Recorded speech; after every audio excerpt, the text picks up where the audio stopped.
Today, I wanted to jump in and talk about all of the different weapon classes inside of Dune Awakening. Currently, there are 5 different categories that these are split up into. Each of these different categories have a whole list of weapons that are inside of them, and each of those different weapons have a whole list of like unique schematics that can go alongside of them as well. Today, we're mostly going to be talking about the general weapon classes, but I also have some examples of some special unique schematics that have really caught my attention. I'll be breaking those down as well, but all of this information is coming from the Dune Codex website. This is an excellent source of information. Not only can you jump in there and theory craft your end game build with their whole class builder system, but you can also start to look at this massive list of unique schematics within each of these separate weapon classes. I'll have a link to this Dune Codex site down in the description. Be sure to go and check them out. The first weapon class we're going to jump into is the sidearms.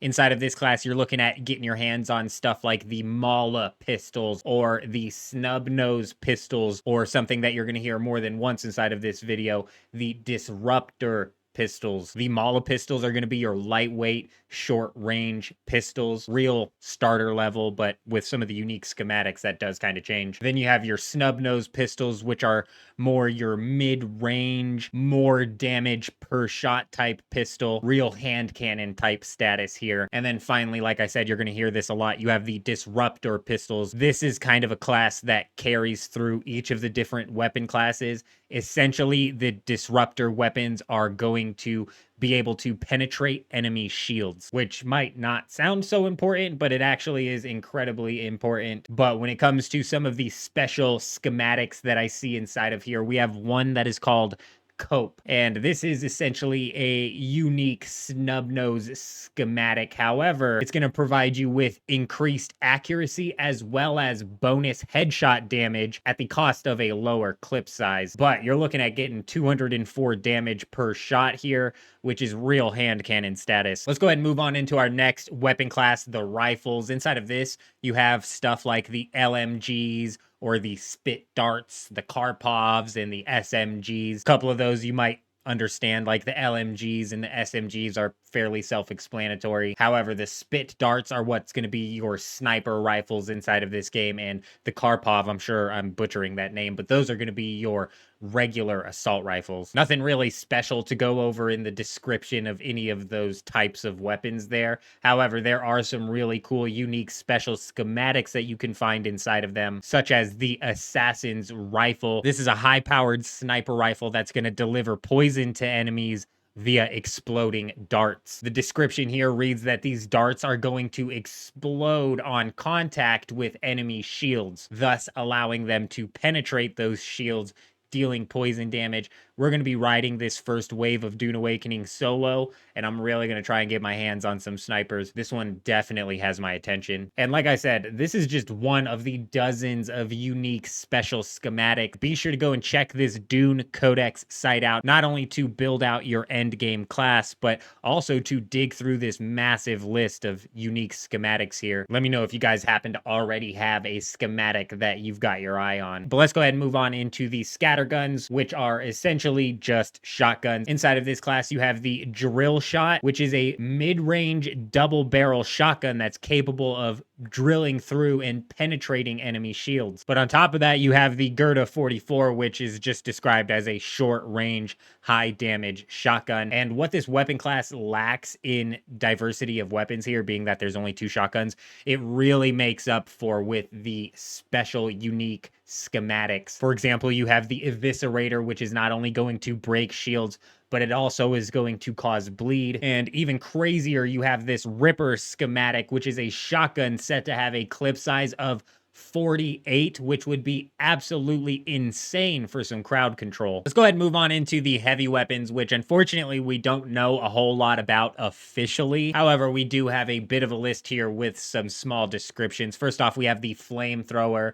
Pretty self-explanatory. But we also have something called the laser gun, or the las gun, I don't know. This is essentially a pinpointed laser beam weapon that is meant to be some sort of anti-aircraft weapon. But then finally you have the plasma cannon, and this one is the most confusing. The description on this reads that it is going to use plasma in order to accelerate projectiles, and I just don't know exactly what it means by that. You fire this thing off, and then all of a sudden there's a bunch of plasma on the ground, and if I shoot a pistol across this plasma, my bullets... I don't understand what's happening here. Let me know down in the comments if you guys have any idea, or if possibly this description I have here is incorrect. Let's go ahead and move on into the last class of weapon that we have here, and probably the most diverse set of weapons, at least in how they function, and that of course is melee. You're going to be able to pick up 4 daggers from this class. On top of that, you're going to be able to get a sword and or a rapier. And even more interestingly, we have a weapon coming into the mix that you don't see very often, which is a hook, which it's essentially like a sickle type weapon. And all of these function slightly differently. For example, the swords are longer, heavier blades that can actually slash multiple enemies, whereas in the rapiers are a lighter, longer blade that have a longer reach, but I'm not sure if you can actually hit multiple enemies with these. And then all of the daggers essentially function the same, being a short range, high speed type weapon. But the hook actually is going to add bleed damage to enemies. Like I said, the melee class here definitely has the most diversity in function. And it's also not without its special, unique schematics. For example, you have the cauterizer, which seems like it's going to be setting enemies on fire, or you have the takedown blades, which are going to be applying some type of poison, or even the jolt swords, which are set to give you some sort of stamina boost when you successfully parry an enemy. Honestly, in my playthrough, we're just going to be writing out the daggers. I think that's what I'm going to do, but a lot of people are talking up the swords because of the fact you can slash multiple enemies at once.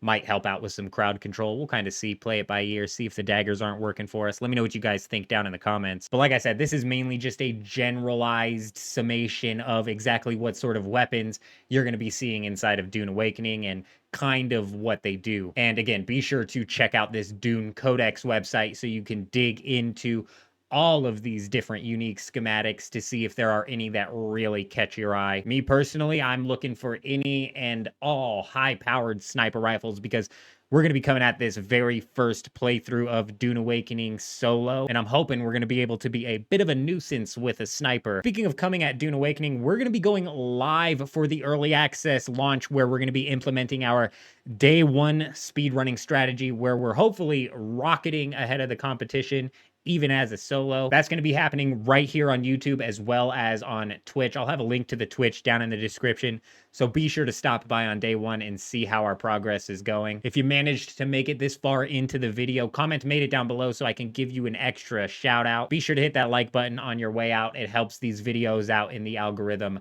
tremendously. But other than that, I hope you guys all have an amazing day. I'm out.